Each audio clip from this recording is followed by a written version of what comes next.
What is up, y'all? It's your girl, Brand New, and honey, I am back in the building without a microphone, honey, because, honey, my mouth is big enough. But I will be reading out of the Not All Diamonds and Rose book by Dave Quinn. Y'all know this is the Housewives book, honey. This is where we go to get our facts. So let's take it to season 10 of Real Housewives of Atlanta. So we have the person Sezen Cavusoglu. SC is what I will be calling that person because I can't get with your name. Or maybe I'll just say your first name, Sezen. So going into season 10, the draw really was for us. Let's bring the OGs back. Y'all remember this is after Phaedra had got fired because allegedly, honey, she didn't have no remorse. I think that Phaedra felt like y'all made the situation bigger than what it is. I think that's what that was. Like, oh, now everybody's crying, and then you had Portia and her fake ass tears. Girl, you knew what you was doing. Okay? But I would never lie on Candy, girl. Yes, you would. You'll sink anybody, girl. Okay, and Portia wasn't crying because she felt bad for Candy. She was crying to keep her damn job, child. Damn. But anyways, so Sheree Whitfield, I don't know why they would bring the OGs back when I was already there, but they brought Kim back as a friend, which was nice. And then what's her name? Girl, you know what her name is. Without her, you wouldn't have a show. Miss Nene Leakes. Sezen says, Nene. Sheree Whitfield, yeah, Nene. Sezen, with Nene, when she left after season 7, we told her the door was always open. Well, where is that attitude now? Because now it looked like the door is closed. Okay, the door is closed. We said, do your thing. Whenever you want to come back, we are here. Sheree Whitfield, I don't know why she came back because we all love filming without Nene. It was amazing without her. Perfect, really. It was so easy because Nene has a lot of negative energy and it was nice to not have to deal with that. Sheree Whitfield, you are boring. You are whack. Nene is the heart of the show. You will never be that. You will never demonstrate a loving marriage or relationship with any man the way Nene and Greg did over the years. All you got is whack-ass Martell Holt, okay, that can't even pay for your damn dinner, honey, your birthday dinner at the Nobu. Can't pay for you and your damn friends with his cheap ass. You got raggedy ass Bob Whitfield that's just now telling you about his daughter. So you are a woman that makes a lot of excuses and allowances and passes for men. Then with women, it's like, ooh, I have this hatred. I even seen you coming for Kenya quite a lot this season, and it really wasn't warranted. And we all know I am not Kenya Moore's biggest fan, but you should not be throwing Kenya under the bus when it pertains to her relationships, because you are not in a better position. You are no better than Kenya. And she showed her dude, and her dude looked nice and respectful. Okay, what you got to say about Martell Hook-Headed Hoe? He's not nice and respectful. He's disrespectful. Matter of fact, you seen how he abused and disrespected his ex-wife. He emotionally abused that woman, cheated, lied to her, had a side chick, got the side chick pregnant. Like, girl, you are so raggedy. Let me get up off of Sheree, okay? All right, so Kenya Moore, when her show got canceled and she was actively looking for other work, which wasn't happening, that's when she decided to come back. Shut up, Kenya, because you ain't been able to obtain a job outside of Housewives either. Sheree Whitfield, she came crawling back. Kenya Moore, that's when she turned on me, by the way. Before, it was like, I don't mind passing the crown to you. I'm not going to be here. Kenya, you will never fill Nene's shoes for the same reasons as Sheree, unfortunately. You got the fake storylines with the fake boyfriends. You don't never stay with nobody. It took your ass half a century to have a damn baby. Like, you just is you will never give us the quintessential housewife. Okay, you just will never be, honey. You will never be on Miss Nene Leakes level. Y'all like talking about her like a dog, but she is the heartbeat of Real Housewives of Atlanta.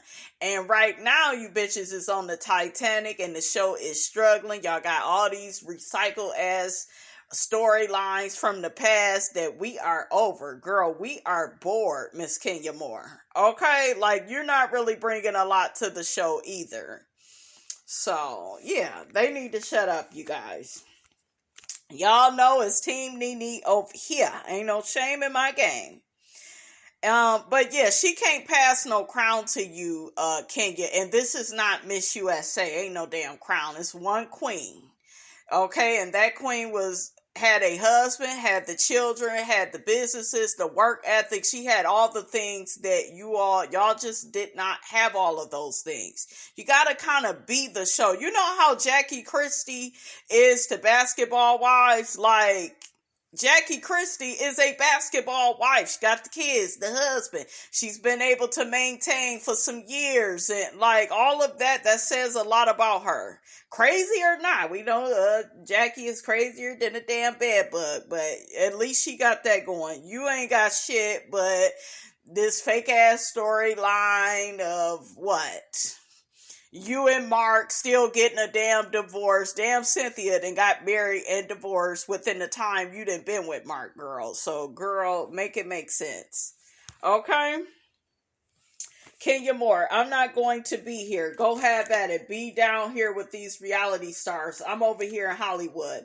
And when that didn't happen, she saw that her position was compromised. She changed. Sheree Whitfield, we were cordial on camera when Nene returned. I don't kiss people's asses on camera, but we learned over the years to just leave each other alone.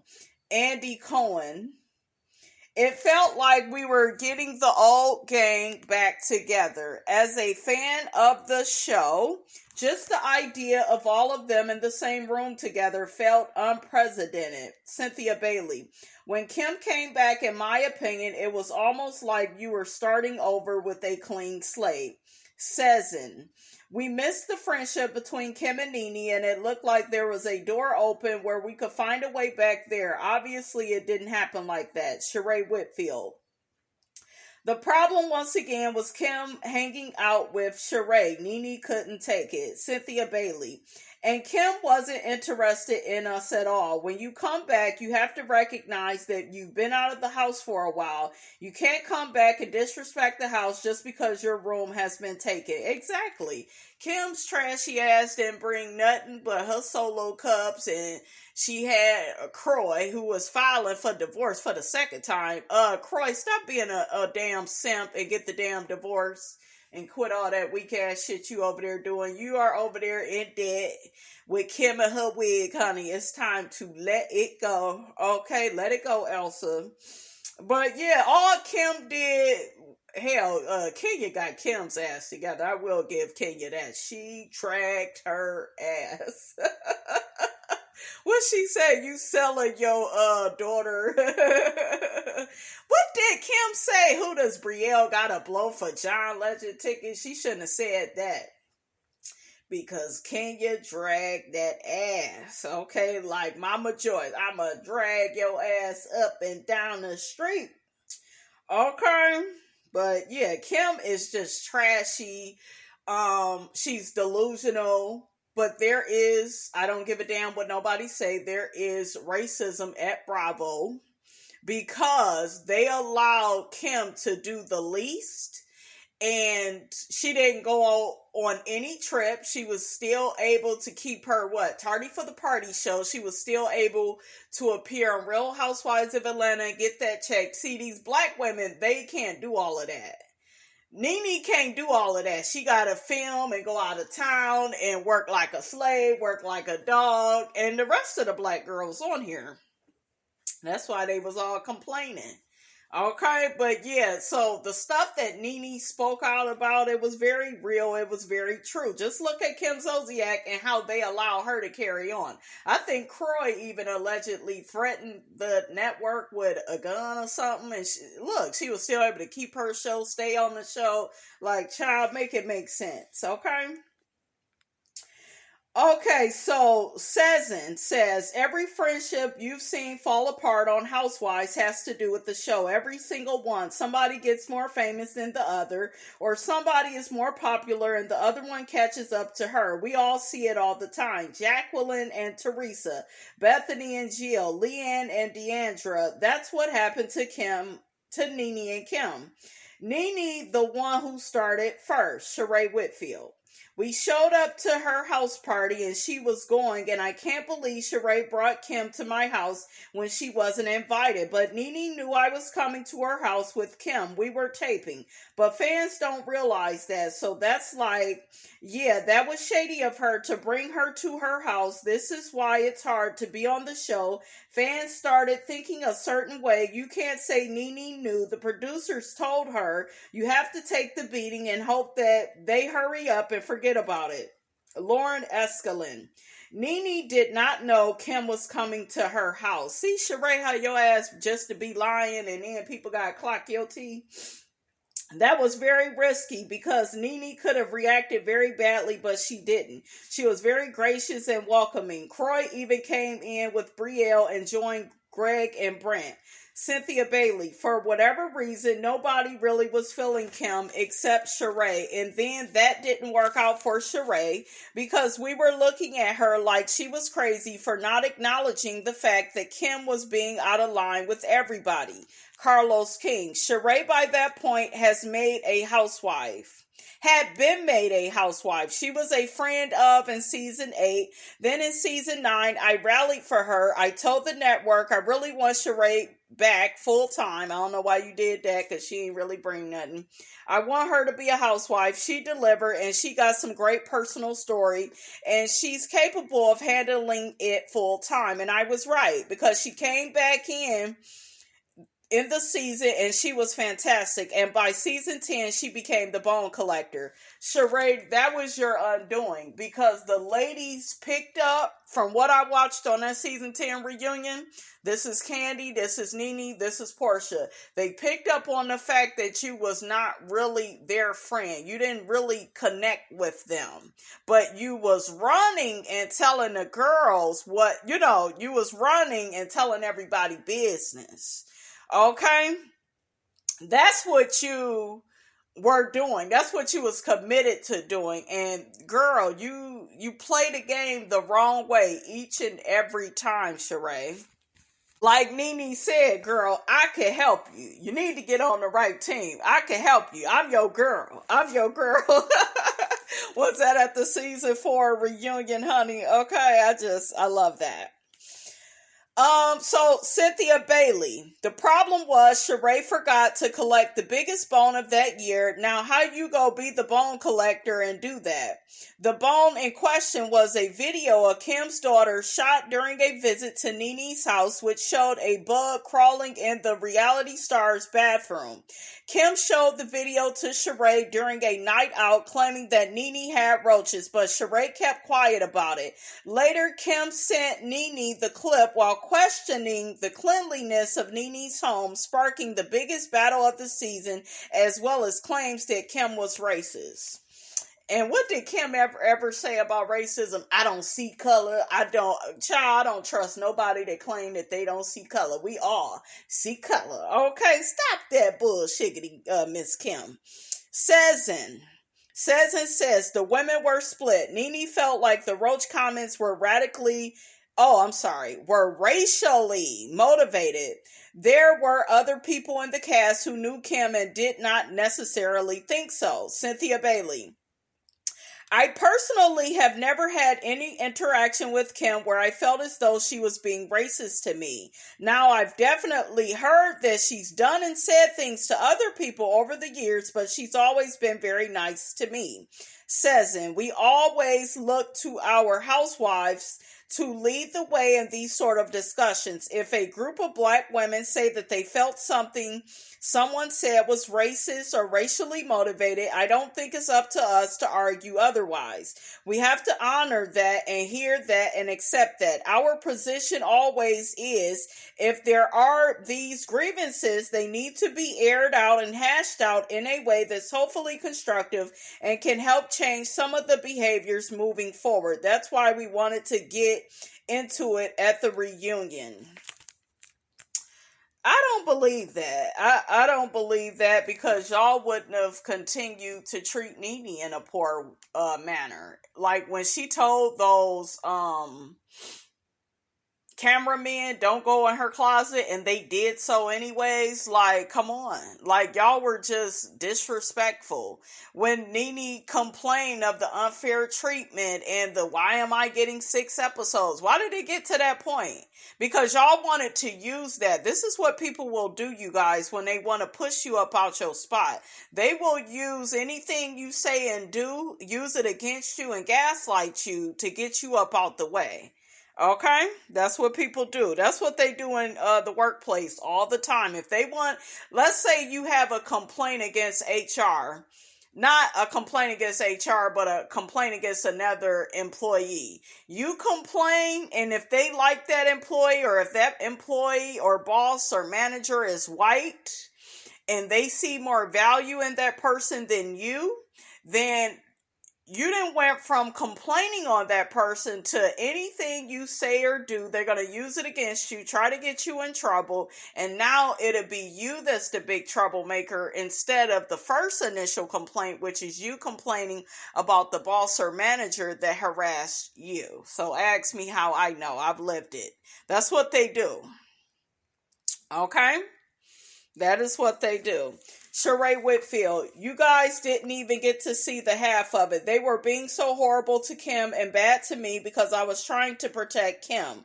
It was almost like Nene had gotten everyone together beforehand, like Portia was coming for me, but Portia and I never had a problem. Nene gets in people's ears. No, she felt like Nene, she had more of a connection with Nene, Sheree, and that's your problem.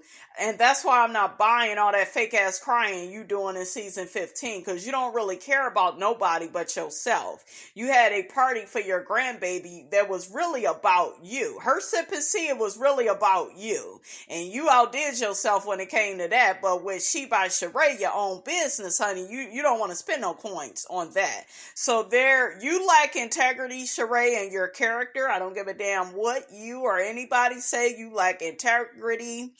You're not loyal to nobody. You're not committed to anybody. For years, we saw Nene and Cynthia be cool. Hell, we even seen Kenya and Cynthia be cool. They have somewhat of a commitment to each other. Candy and Phaedra had a commitment to each other. You never really had that commitment with anybody. Just maybe Kim, and Kim is your downfall each and every time. Because you did that same shit season 4 and it got your ass fired. Season 10, you got fired again. They was bored with your ass. Because all you would do was what? Throw Candy under the bus? And run to Kim. What was that season 4 where you told Kim that Candy said that she didn't see Kim going to an African village holding African children, when really it was Cynthia that said that. Candy was just speaking out on the fact of, I don't see her doing it, period. Okay, that's what Candy was trying to say. So girl. So let's get back to the book. Says, Candy did a really good job of explaining things to Kim at the reunion in a way that could maybe help Kim understand. She was able to do it in a way that didn't come from anger or hate, because she wasn't in that fight with Nene and Kim. It was almost like an outside point of view to lay this bare at Kim's feet. And Kim still played the damn victim.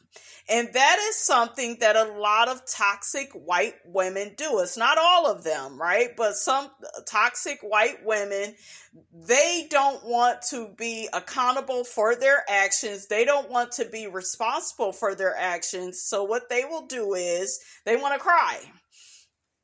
And woe is me. And what did somebody say? She said, what the hell? Maybe I need to look, the season 10 reunion, honey, back on. But yeah, you couldn't pay another white woman to come work with these women, and woe is me. And yeah, she shouldn't come back to the show. At first, I ain't gonna lie, I kind of wanted to see this whole divorce play out with her and Croy, because I'm just kind of sick of the other girls, honey. But yeah, she don't need to come back to the show after all. She don't. Because it'll be poor white woman Kim. Oh, they so against me. Oh, I'm the victim, the wounded animal. Oh. And we ain't got time for that. Okay? So, to no one's surprise, the reunion wound up being Kim's last appearance on Housewives. Season. After that season, Kim felt like her own show is where she wants to be. The safety her husband Croy provides, her kids provide, the house provides, she needs that.